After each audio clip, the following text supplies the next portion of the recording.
Hello, family, and welcome to Evolve and Elevate with Erica. I am your host, Errica Bishop, and it is indeed a pleasure to do what I call a holiday special with you all. And I have had the privilege of having my two adults here with me on tonight. I have Rebecca to my right, maybe your left, and Eric over here to my left. So he is a native now of Minneapolis. He's been living in Minneapolis for a couple of years now. And Rebecca is finishing up her last year at Claflin University. So we are so happy to have you all with us on tonight. So I just thank you all for being a part of this show. So tonight we were going to be talking about family ties, and this is the first time that I have had my children here with me tonight for or together probably in the last 2-3 years. Yeah, All at one time because they've either been in school or Eric was in another state. So tonight we're going to be talking about family ties, but I'm going to give both of them an opportunity to introduce themselves to you so they can tell a little bit about what they do, and we can have some Q&A or however we want to go about this unscripted conversation about family ties. Good evening, Michelle. Thank you so much for joining. Please like, please share, let someone know that we're here tonight. So I'm going to start with my oldest, which is Roderick Eric. And I'm going to start with him and let him introduce yourself. So take it away. Hello, everyone. Good evening. My name is, Roderick Eric, but family calls me Eric. I'm the oldest. Graduated from the South Carolina State University, right across the fence from her university. I'm now a software engineer these days, and I live in Minneapolis. So it's good to be back home and just to be in South Carolina by the heat for the holidays, for sure. Right, the heat, and it's been like 22 degrees, so it's been heat for him. So we're so grateful. Hello, Alfreda. Thank you so much for joining. And then I'm going to let Rebecca introduce herself. Hi, everyone. My name is Rebecca. My family calls me Rebecca, so there is really no nickname here. But I am finishing up at Claflin University, like my mom said. I am a digital design major, so graphics based.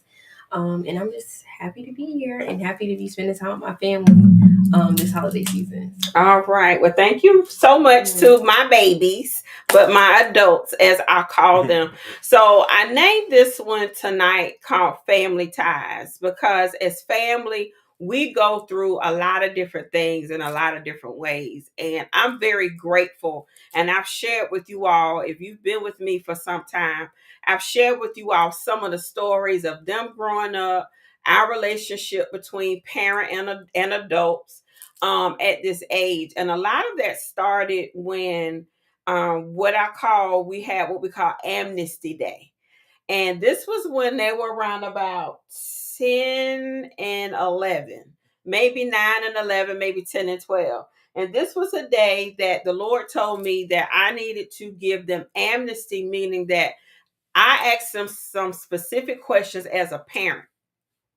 And I asked them some specific questions as a parent, and I wanted to have an honest feedback from them because I was on my process of my own healing journey. But the first thing they asked me was, are we sure that you're not going to bring this back up later if we tell you the truth?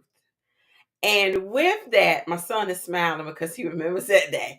But with that, it fueled our relationship now that we could pretty much talk about anything because it opened up dialogue and communication for us. So, from you all's point of view, whoever wants to start first, kind of tell me how that amnesty day worked for you all and now being adults in our relationship with me, parent to adult or adult to adult, or how you want to talk about it. Okay, I'll take this one. Okay. I think that our relationship has flexed and changed over time. I think that it took me to get to a place in my 20s. I'm 26 now, so I'm like 21, 22 or somewhere around there. I just kind of came to a real realization. There's no point in lying to you. God speaks to you for sure. And and then also there is value in that discourse and value, bouncing things off of you, right? Mm-hmm. Bouncing ideas, or like talking about things. And it's not even just like, oh, I'm coming to my mom with a problem.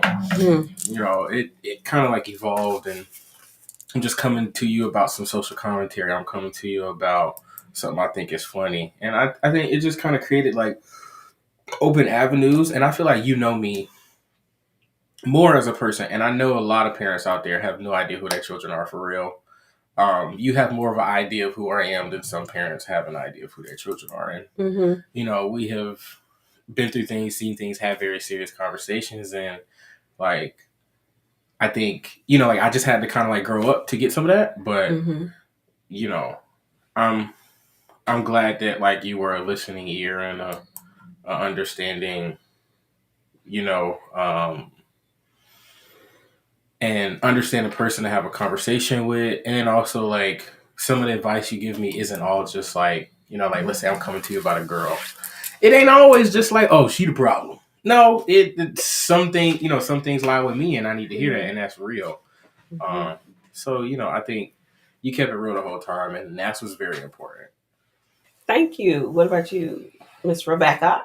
So I would say, growing up, it was like a foundational piece of our relationship with our mom, like the amnesty days. And I feel like more so now we cash into it now as adults because we have like bigger issues, bigger emotions and stuff to deal with or to carry around with us. So I actually found myself being more open and honest with my mom now than I was when I was younger. Little kids tell white lies all the time. So I, you know, like my brother said, we couldn't really tell her much because the Holy Spirit would fill in the gaps.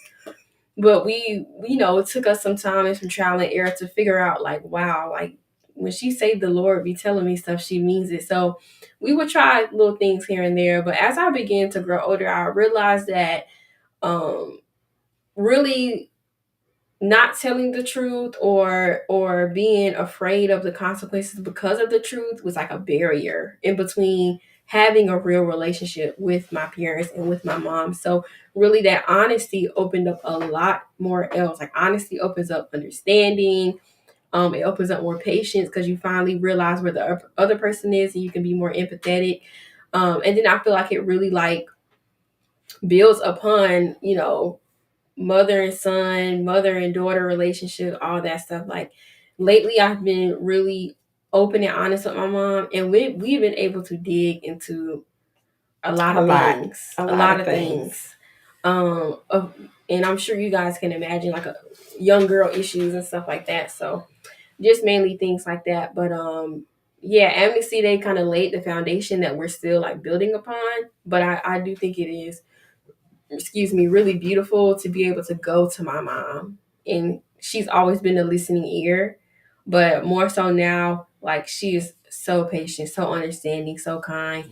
And she also like, you know, makes sure she gives us sound advice. And she's also very accountable too, because with Amnesty, like, especially if you're saying I'm not going to be mad, like, you know, to your kids, like hopefully, you know, that is an honest statement, you know, so, you know, so it really takes a lot of like, okay, I'm not going to be upset. I'm going to be understanding. I'm going to give you honest accounts of my life and where I've seen similar stories and really just equip your child. I feel like that like paves the way for you to be able to give your child advice. Those little moments mean a lot to kids. So. I think that like also like along with it, like that removes the fear from the parent-child relationship. That's like very important. Cause like, you know, like if I'm scared of you or scared what you gonna do, I'm not gonna tell her nothing. Exactly. Right. You know, and you know, like some people got parents that's just beat away all the time. Belt too. You get it. Yeah, I know what it is. Some parents are like that, and then like some parents like grow out of that. And I think that that was really helpful for us because like, you know, like when you're not fearful of your parent, that's very important because like that's when you really start growing. When the whole relationship is like adversarial, that's not really beneficial. Yeah, you don't really grow from that, right? Because like what happens is you're scared of them until you leave, and then you don't want to come back. It's a little different. Well, I know one thing for me that I had always expressed to them is home is your safe space. And that was one of the things that attributed to the Amnesty Day, that if ever something is happening in your life, you should be able to come home. Come home to refuel, come home to recharge, come home to feel safe.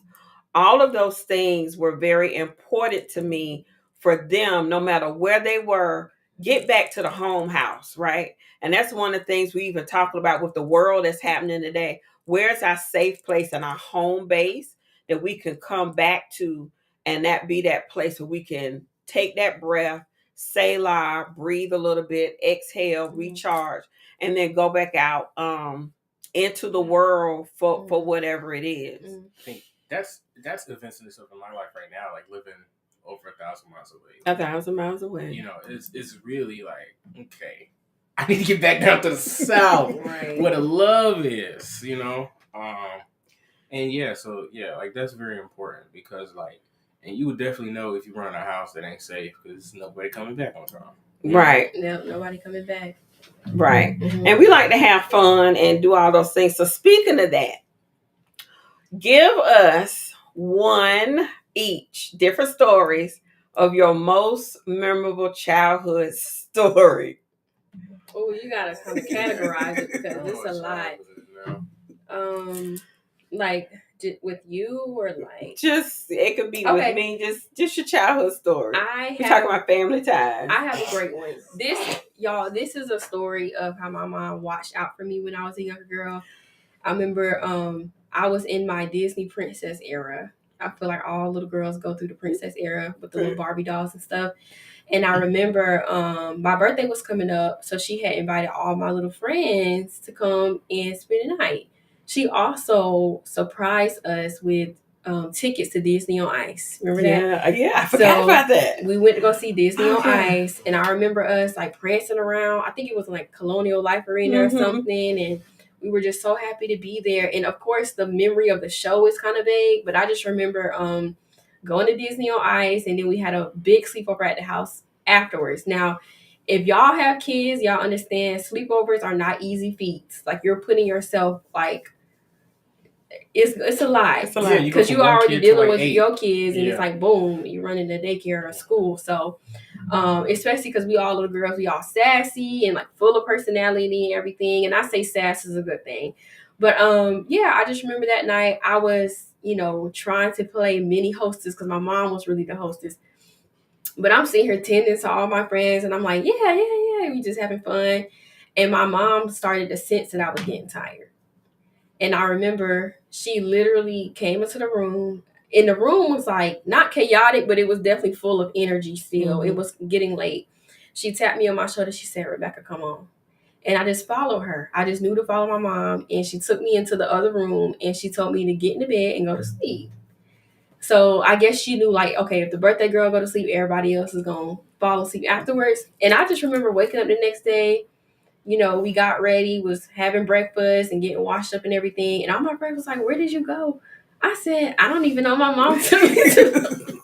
And I just went to sleep. But in that moment, as I grew up, I realized that was a moment where my mom knew what I needed, and I didn't even know. Wow, so that was like powerful. A very important moment as a kid, to be like, yeah, this is like a tangible thing. Like, I can see it in front of my face of how my parent cares for me, because I feel like as you're growing up, as you become an adult, you become more aware. So it may seem like they, parents say it a lot, but don't really do it a lot as far as loving. But that was an act of love and care and kindness on her behalf, making sure I was good that night. Even though it was my birthday, she was able to look at her child and say her child is tired. So that's good. I totally forgot about that. That's good. I remember that. Okay. Eric, what you got? I don't know, man. A lot of mine are really, really, like when I got a little older, they're really serious. But I think there was a party that I had. Me and the boys back in elementary school, our favorite thing was Star Wars. And honestly, like, still to this day, we are captivated by the universe that George Lucas has created. And so, yeah, like, we invited some of our boys to the house, the old house that we had, and we had a whole Star Wars party. We, like Mama had the food laid out for us. Everybody had lightsabers. Yeah, everybody had lightsabers, and we was that. having duels out in the front yard. Yeah. Oh, wow. And like, if I'm not mistaken, there was a whole lot of dropping off and picking up as well and stuff like that. And so it was just like, like the effort that it took to, and like now that I have my own space to host, I understand what it's like now to like put that together and think about it. And then with the added piece of like, caring about kids and worrying about allergies, and this is that and the third, and talking to their mamas and all this other stuff, Yeah. And I was just talking to my friend Vashawn earlier last week, and we was like reminiscing really about like how long we've been friends since elementary school, and the party came up, and like my friends remember that too because they were able to share that, and it's like some of my friends haven't even seen you in years, and still be like, "How your mama?" And that's cool. That's cool. Okay, let's talk about the tree. Are we gonna talk about the tree? So I'm gonna tell y'all this story about the tree. Okay, that story came to my mind, but that's more of like a mama getting us in line story. So this is a mama. Let's talk about that. So this is a mama getting them in line story. So these two, they're 18 months apart, but you would think that they were twins because they tight. And that was a prayer that was answered for me, that they would have that type of relationship, right? Because I always desire an older brother. I have a younger brother. I always desire an older brother. But the awesome thing is I named my children even before I had them. I knew I wanted my son first and my daughter second, and I wanted them to be 18 months apart. Why I said 18 months, I don't know, but I wanted them to have a close relationship, and they do. So this is one of those times where you're trying to get children ready. If you know anything about having small children and more than one, it's hard to get them ready at the same time. Especially when they're friends. They across the hall from each other. They always talking all night. They always standing and not getting dressed. And it's like, okay, I'm done. So this particular day, I said, you know what? I'm going to teach them jokers a lesson. So I said, okay, y'all get dressed. So I guess it had to be about what, 5, 7? I would say like, yeah. They could get dressed on their own. They were old enough to get dressed and know to be ready when it was time to go. So we were going out. I think this might have been a Saturday, and we were going somewhere. And we were supposed to be going somewhere, and they were not ready when it was time to go. We were not listening. No, they were not listening to me at all, and I was just so over it. The way I remember, we was at different stages already. I was ready, and they wasn't nowhere near ready. He was like, okay, I just need to put my shoes on, and I'm still, prancing around, playing, because my house is like the playroom too. So I'm not ready. So I get in the car and I pull out the driveway. And I'm like, so I'm only going to the corner. I'm only looping around the neighborhood. She goes around. So I'm gonna let them tell you their reaction to the whole situation. So now Rebecca's room was at the back of the house, and you could hear anything and everything that went in the driveway, and she had a window into the driveway, right? I remember I'm in Rebecca's room, and I see the car leave. I'm like, yo, she left us. Like, okay. And mind y'all, this has never happened before. And so then Rebecca, she goes into, she has a moment. Yeah, like she has a real moment. And she runs outside the house, across the driveway. And I'm about to go chase after the car. Now this is a very fast sequence because Mama like just pulling out, just getting to the end of the street, and we're running outside, and now she starts screaming, whatever. She's like, "No, they left us." I'm like, she's coming back. I'm like, Mom, we just need to get ready. She's coming back, and Rebecca's holding on to the tree because I'm trying to pull her back into the house so we can finish getting ready, right? She's holding on to the tree. Like, I got her by the hips, pulling her like, come on. And our next door neighbors, across the street neighbors, was outside looking at us like, what is going on? And then Mama pulled back around. They are a nice family. Yeah. She came back around and pulled back around. Mm-hmm. So needless to say, I was gone less than 2 minutes. Yeah. But then I came back and see my daughter hugging the tree, hollering and screaming, and my son is like, oh my God, like I can't get her back in the house. But needless to say, after that, we didn't have many more issues of them getting ready to go. Mm-hmm. So that was my moment, one of my moments from a childhood perspective. Okay, so That's ridiculous. That was really crazy is. day. That is ridiculous. Oh, we all have stories. Okay, so my next question is, when you think about laying the foundation for your future, Mhm. and I know that both of you um have expressed in a way that you know that you're going to be a wife one day and that you're going to be a husband. When you think about family values, what are those? Just give me one or two. Those things that you know you're going to take into your marriage as a family value that you have learned.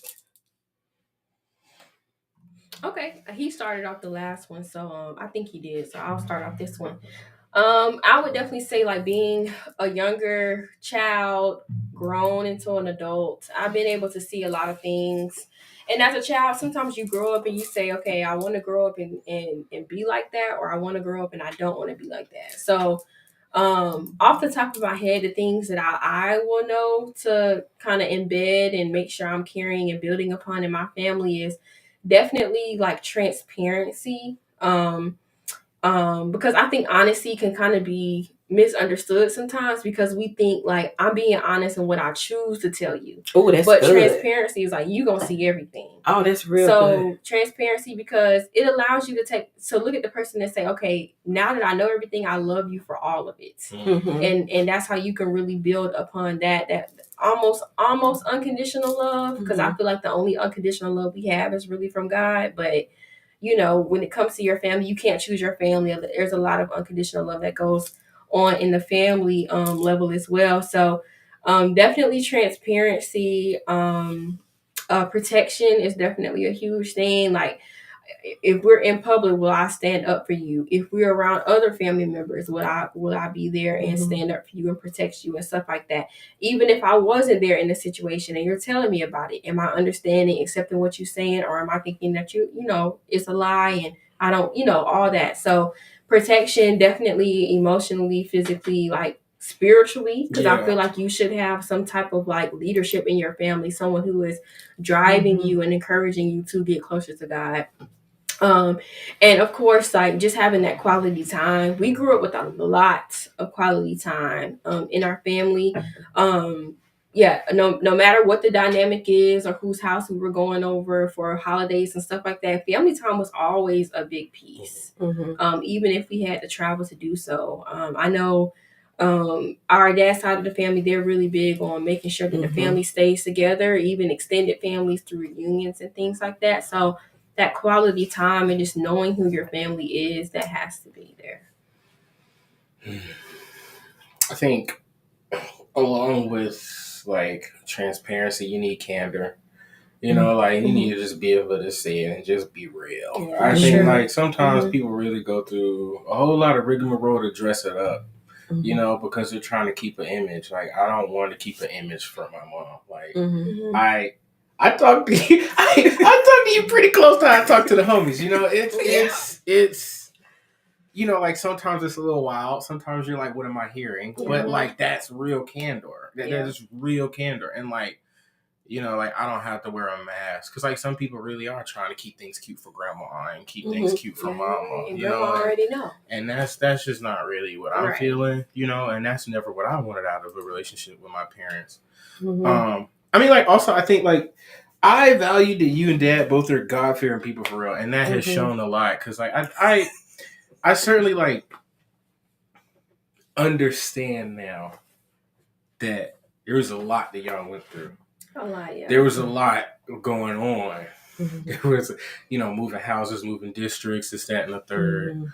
You know, married, not married. Like there's a lot of like context that, you know, like I kind of got older and understood it, but I realized that even though a lot of things were happening, a lot of variables were up in the air, a lot of things were changing, me and Rebecca's life didn't really change like that. Yeah, like, for the most part, we feel unaffected. Yeah, like other kids is like parental issues. It's like I'm sad. My parents is divorced. I'm like I see my dad 4 times a week. We was like we got 2 houses, and not to sound arrogant or anything, but that's really how it came off to us. Like our parents did a great job at concealing the issues. It was not like adversarial, and but that's because like y'all are God-fearing people. Like like y'all wanted exactly like y'all chose things that other people would not have chosen if they didn't, you know, like share the same beliefs. And I think that that's very important.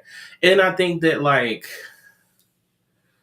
I mean, like just in general, just like the care. Like I think that over, like as we grew older, the conversations became deeper. Like it started to be really like, you know, like how are you doing? How are you doing mentally? What's going on in your life? You know what I mean? Like you really listen. And like if I ask you to pray for somebody on their behalf, not even on my behalf, you know, like you're very actionable as well. And you know, like there's a certain trust and confidence that you get if you like ask somebody something that you need and they do it time and time and time again, right? And only like that type of like reliability has to be earned. And I think that like, you know, like you signed up for the work a long time ago, you know, before we could even talk, right? And you're still doing the work today, and that's like you don't like it doesn't like some. And then also like some parents like really make it seem like it's labor to do X, Y, and Z for their kids, and I don't get that from you, and that's very important as well. Like, I love you all so much. One of the other things is, and I appreciate that because it really blesses me because I know that that's an answered prayer, because that was one of my prayers that when your father and I were going through the divorce, you all were not to go through the divorce, right? And it was very important that I kept as much stability as possible to keep your lives as normal as possible, even though our life was changing, because the divorce was not between you all, it was between us. And it was very important that our co-parenting relationship stayed as peaceful as possible. And I can honestly say that we have been great co-parents. It took some work. It took a lot of conversation, but we have been great co-parents. And you're a result of that, right? You're my evidence of that, and the evidence of an answered prayer. So that really blesses me that you all would share that. So my next question is, y'all are PKs on both sides, like PK down. So on your father's side, it was your dad, your grandmother, and your great grandmother, the whole family, aunts, uncles, the whole nine, right? You all were PK down, and then I get called into the ministry as well. So how has that been for you all in your own personal walk? Because you're adults. In your own personal walk. And one thing for me, I have never been one to say you have to do this, but to know that you all have to find your own journey, because that's what makes it for more meaningful, your relationship with God and how he speaks to you, and for you to honor him in your way. So how has that been for you all being PKs on both sides? Okay. Okay, I go.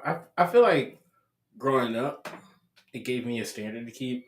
You know, like the whole kind of concept of like sullying the family name. I felt was a little far fetched, like when I was younger, right? But like that is pretty real. But I think like as I got older, like I realized like like I was the cousin in the back of the church in the sound booth, right? So working. Yeah, like I always had a job. So me like when I first moved to Minnesota, I didn't have a church for a good year, and I didn't, I started like having my Sundays for me and having my Sundays for football, and then just like things in my life started to get in the ebb as opposed to being in the flow, and like I had to realize like having that, even though it was kind of like employment to me most Sundays, like 3 to 4 Sundays out of the week, it felt like employment over like spiritual enjoyment.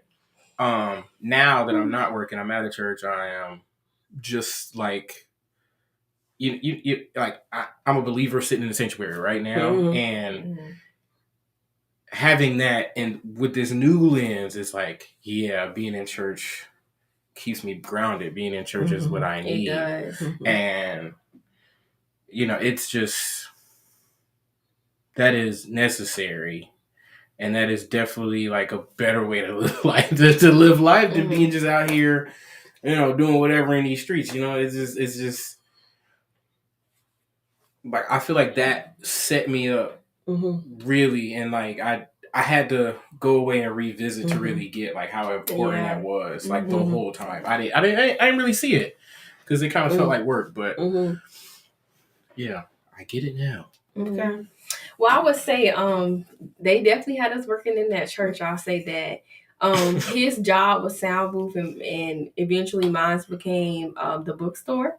But I say all that to say, I feel like the church overall just gave me people skills. Like, you learn how to really deal with a lot of different people and personalities, a lot of different walks of life, just being at church. And it also taught me how to be more appreciative of my walk with God now that I'm older. Like my brother said, sometimes it takes you drifting away and coming back to be like, wow, God, you really waited on me, and you've been keeping me all this time in perfect peace and a sound mind and a kind spirit and stuff like that.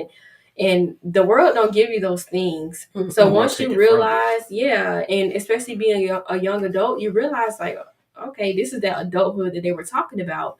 The streets and all that stuff is very, spooky, ooky out there. So yeah, going back to the church, especially now being an adult, again, like my brother said, I am now able to like be fed spiritually, because I feel like sometimes being a spiritual leader, because we saw this in our mom as well too, you get tired. It tires you out because you're, giving from your cup. And this is one thing that my mom told me. She said, you have to give from the overflow of your cup and not a tilted. You can't tilt that cup and be giving it to other people. You're supposed to give from what's already flowing over because you're filled.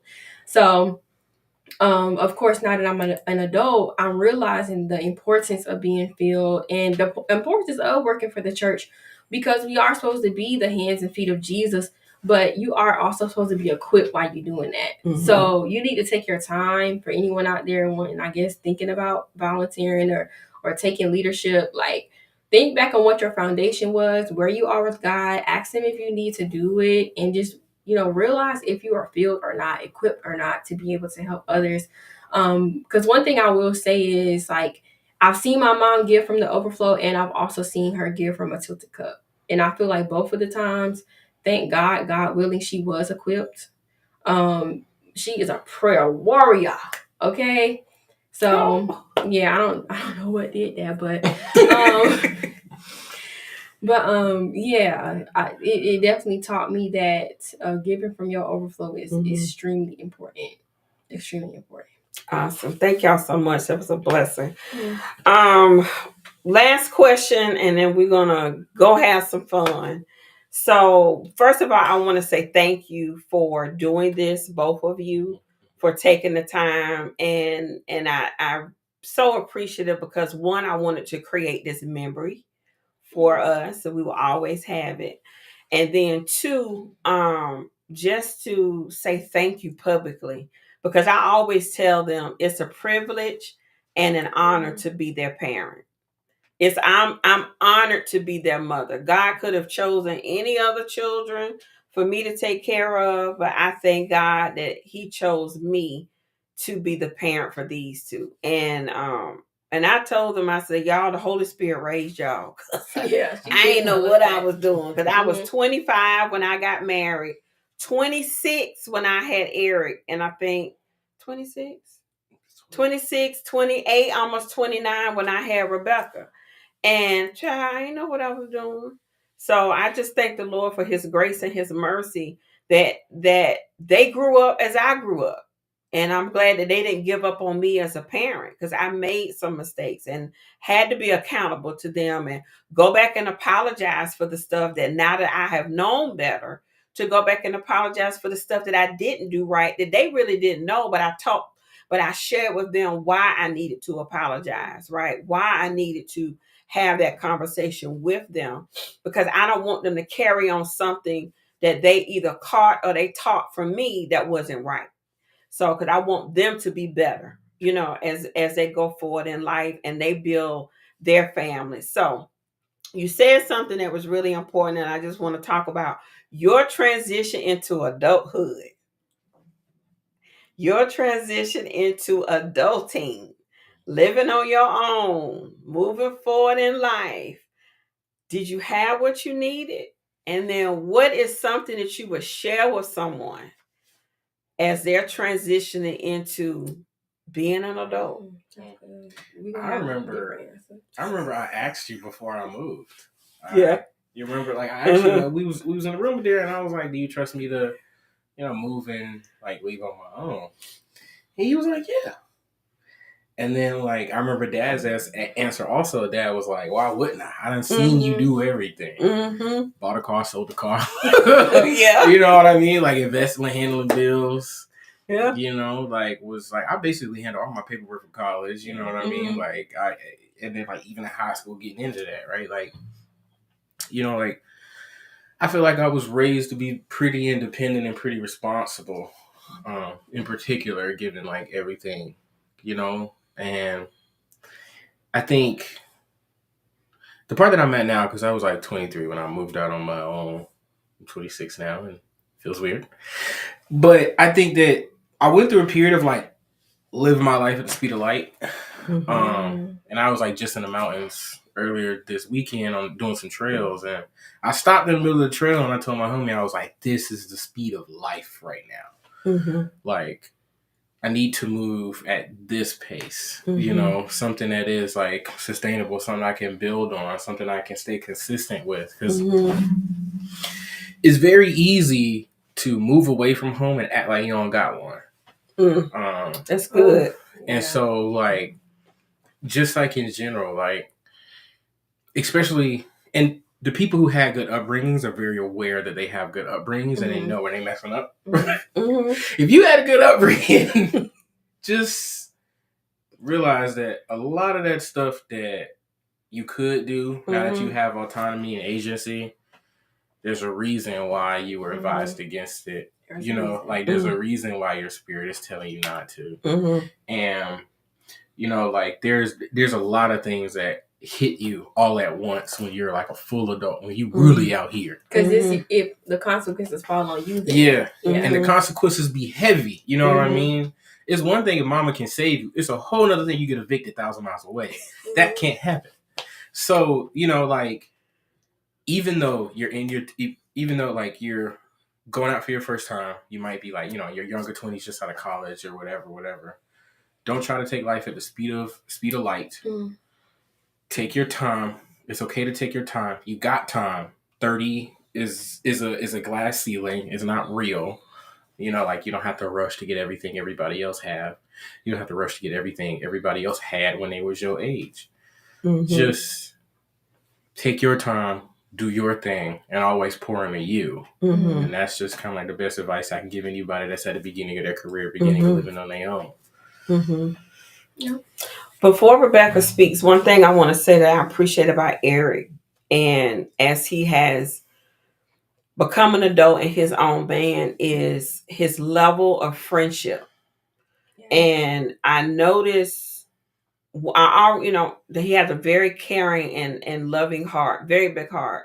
But he is one that I have seen in action, literally not only pray for his friends, but when he makes his own vision board, what he desires for his friends is even in his vision. And that's just a blessing to me to be able to see that. He's very intentional about who's in his personal space.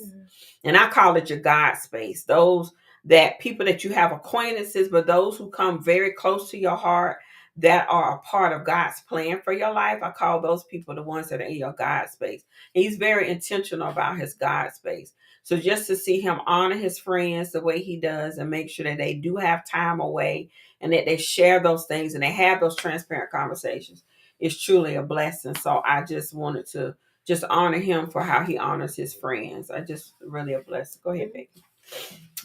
So coming into adulthood, the things that I've been made aware of, that was Yeah.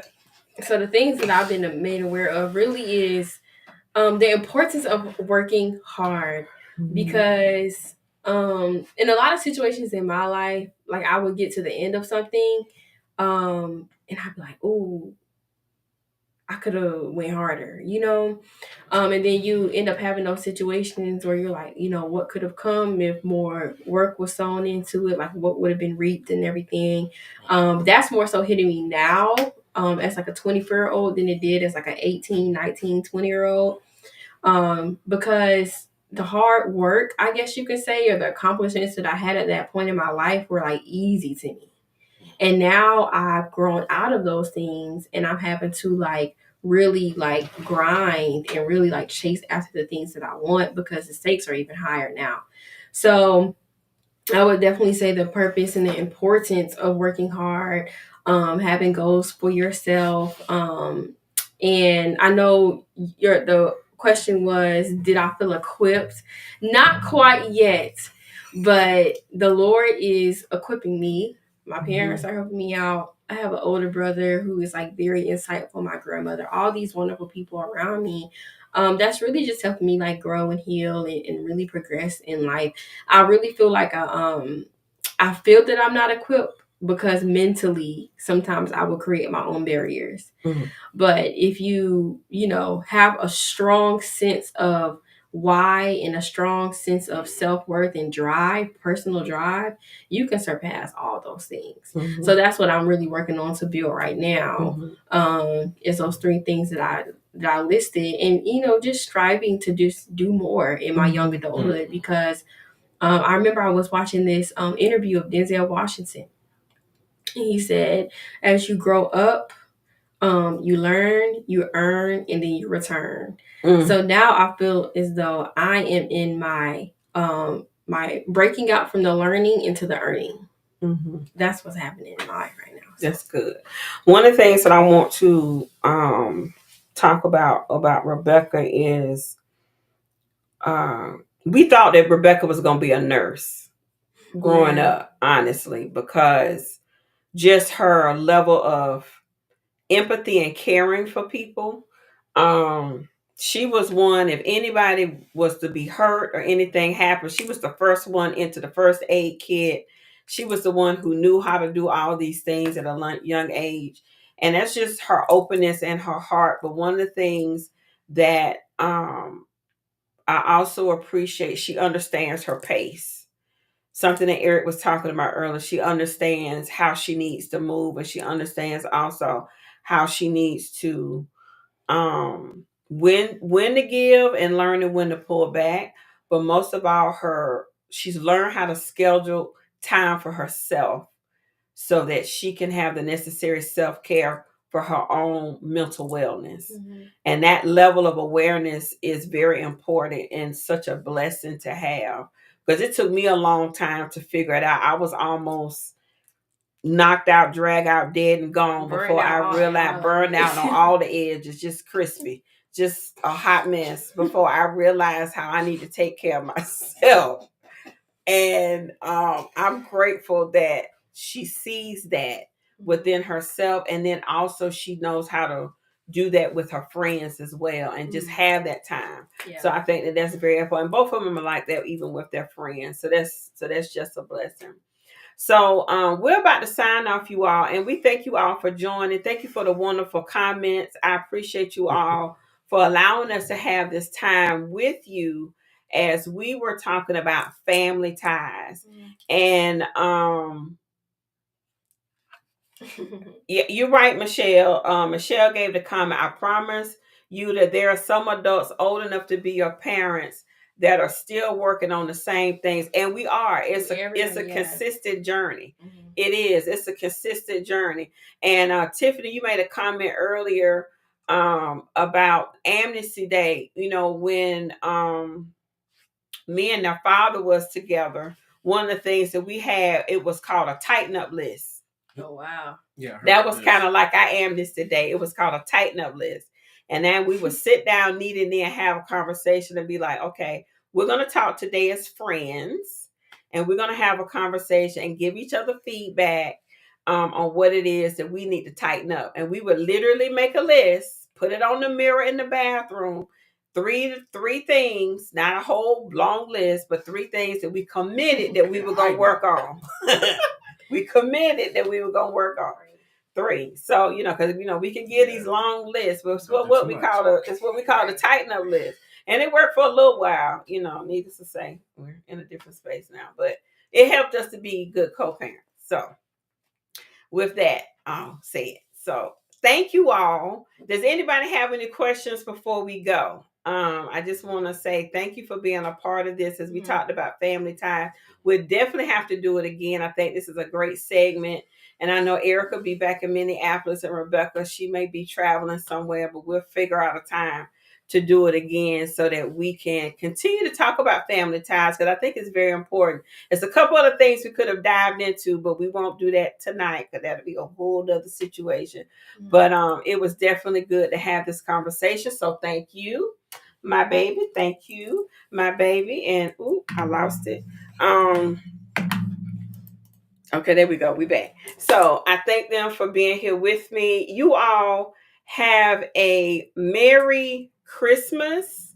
Have a wonderful holiday with you and your families. And most of all, laugh. Make some memories, rest, and tell each other how much you love each other. Yeah. And really just love on as many people as you can. And I pray that you all have an amazing holiday. And hopefully we will see you all next week as we are getting to the end of 2024, getting ready to move into 2025.